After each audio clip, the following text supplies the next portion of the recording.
Monsters should have details that discuss its where it hangs out. And a lot of games have this. When I say hangs out, where it lives, where you know you're not going to find an alligator in the Arctic. You won't. I mean, the Yeti, aka the abominable snowman, is another one who's they find him in the Arctic. So you shouldn't have a table where you can roll up an alligator, but you could be anywhere. Because and a lot of people go, well, if it doesn't make conceptual sense, just roll again. Well, sure, but you know, don't you ever feel like the only time you can consistently roll a particular number in a row is when you don't need that number? you know, or you roll again and you get another thing that doesn't make any sense. It just doesn't fit into your needs or whatever. So I don't think random should be removed, but I think it should be curated and more focused. And that's what I've done with paracosmic convergence. If you're in the desert, you will have a random uh, monster encounter type of chart that is populated with nothing but the kind of monsters that you would find in that environment. As far as dungeons, the same thing. And not only this, not only just making sure that they're in the right kind of terrain or climate, why are they there? Um, how did they get in there?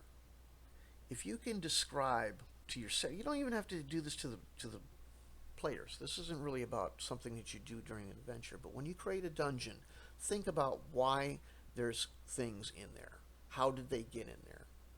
What are they doing in there? Are they in there because they like cool dark places? Okay. How are they eating? Maybe not every monster in a monster manual actually needs nourishment. They might be some like a golem or whatever that's completely magically fabricated and doesn't need to sustain itself. But a lot do. Um, Orcs and trolls and stuff like that. I would see them raiding farms for livestock to eat, things like that. And that itself can be an encounter. Um, so just a little bit more context as to what they're doing, what their habits are as far as movement, and are they social? What do they eat? There's sometimes you ever think that how are all these things down in this dungeon and they're not messing with one another?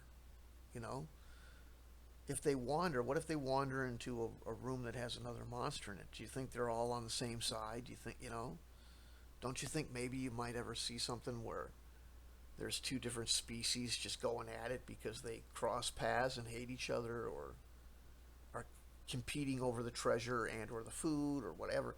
So, um, does your random encounter absolutely have to mean that your party's going to fight something? No.